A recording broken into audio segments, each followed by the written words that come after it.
This is the plaintiff, Jonathan LeBron. He says the defendant's brother is his godfather and says the guy's stiffing him on his wages. That's right, he went to work for him at his air conditioning company. The guy refuses to pay him for the work he did.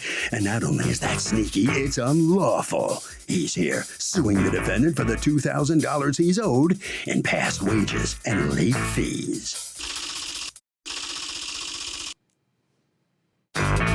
This is the defendant, Will Torres. He says he tried to help the guy out because they're both veterans, but the plaintiff was a problem right from the very start. Regardless, he paid the man everything he was legally obligated to and will give him nothing more.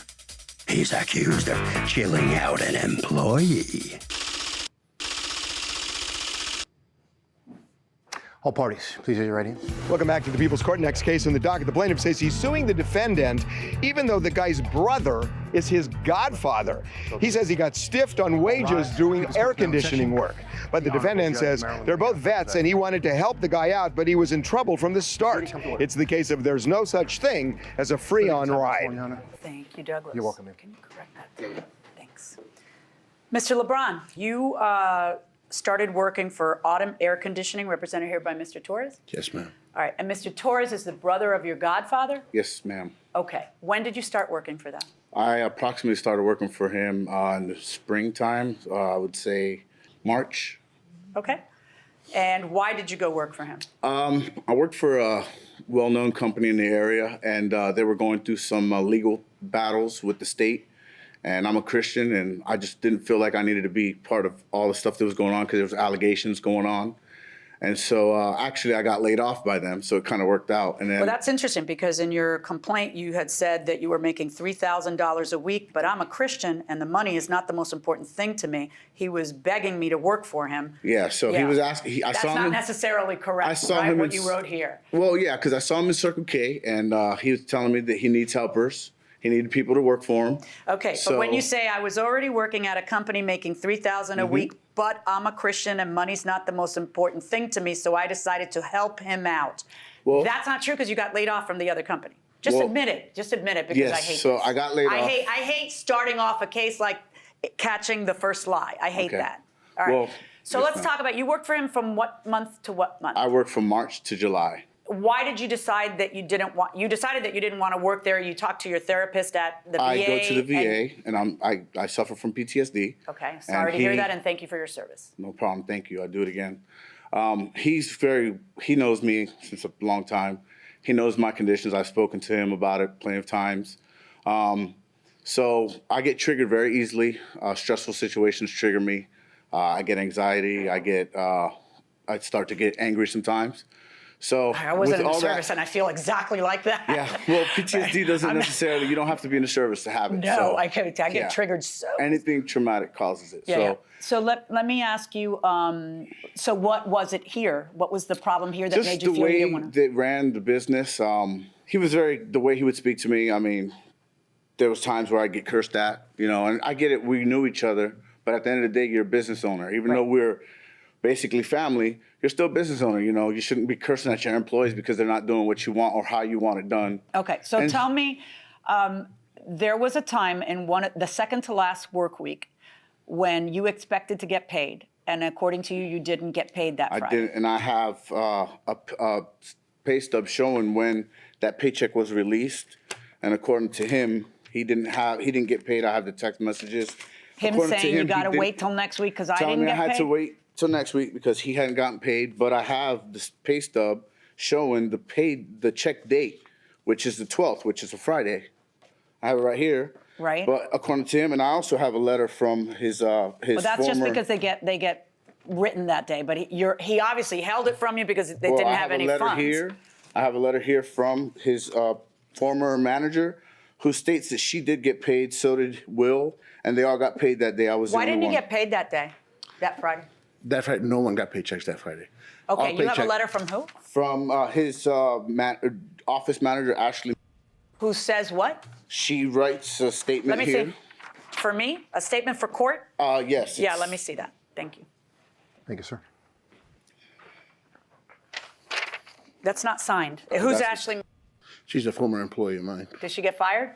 Yes. What did she get fired for? She got fired for disclosing company information. To who? Other employees in the office about people's pay, as far as how much people were making. So I had to let her go. Okay, he doesn't get paid on the Friday, which he's supposed to. I don't care that you didn't get paid. You're supposed to have a buffer, right?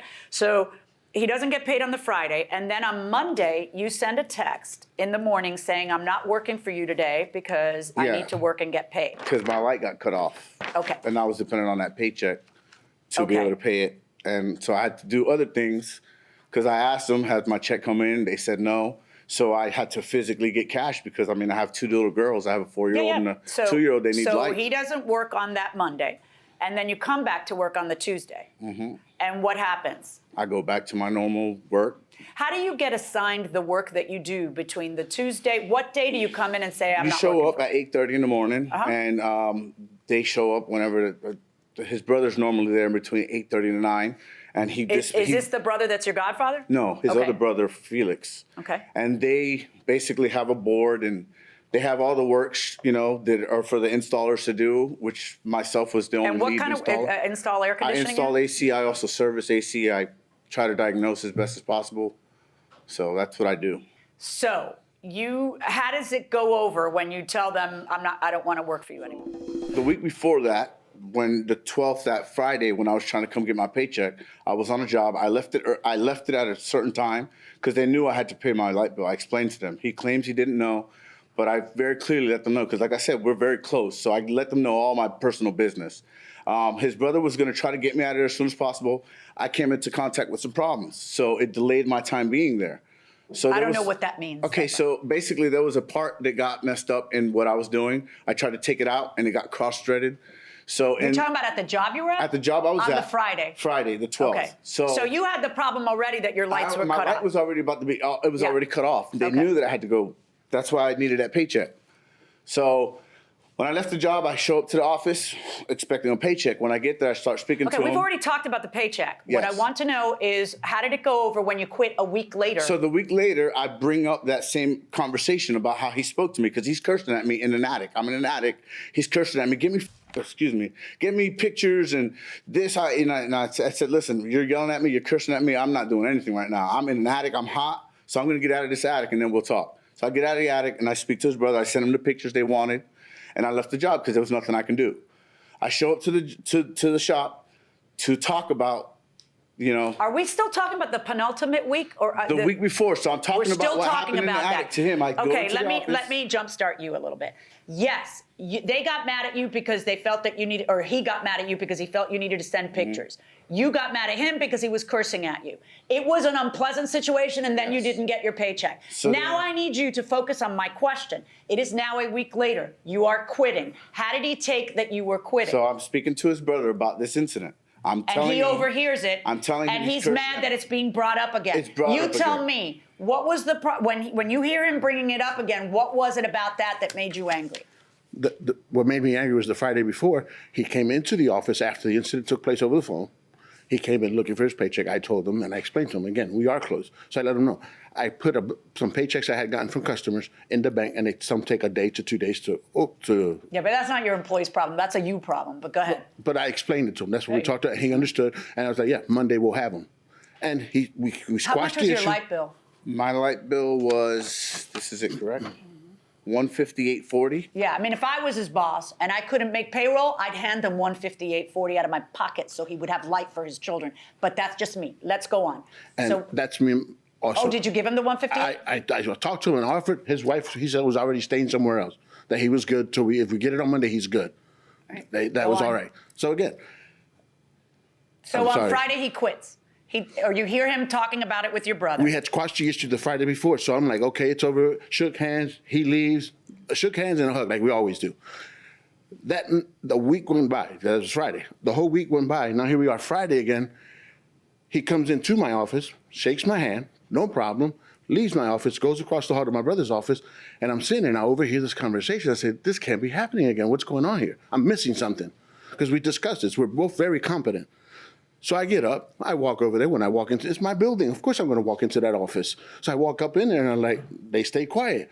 So I'm like, all right, I need to hear this. What's going on, guys? Because I hear the same conversation going on again. So my brother starts to explain to me. He explains to me, and then I said, again. Then when I go to start talking, then he erupts with his version of why things should be going the way they are. So I'm like, that's my problem. You want something you can't give, which is respect. And there it went. Yeah. And then he claims his whole mental status and everything. Okay, so he quits, and his first complaint is that when you, by the way, the paycheck for the week before was fine.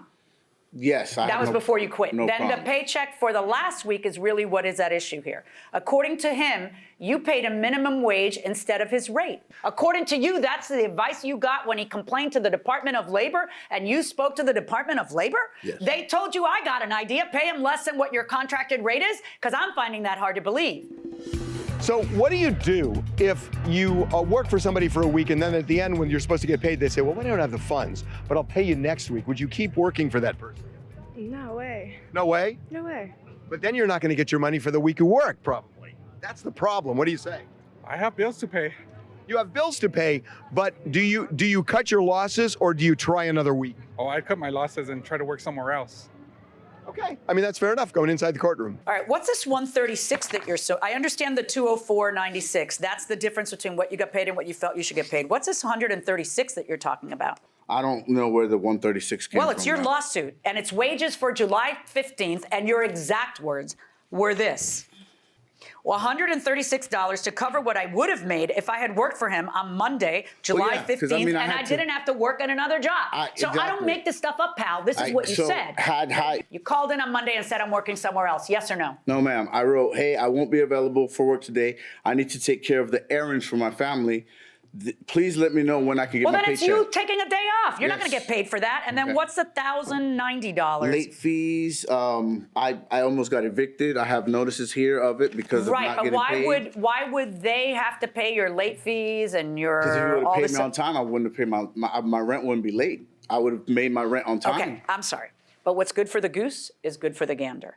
When I tell him, I don't care you didn't get paid, you're supposed to have a buffer, I'm telling you the same thing. If you're living paycheck to paycheck, I am sorry about that. I understand that that can happen, but that's not on someone else. You can't right. turn a $200 case into a $2,000 case by not by your person. That's a you problem. So by him being just like a I nuisance- told him, that's a you problem.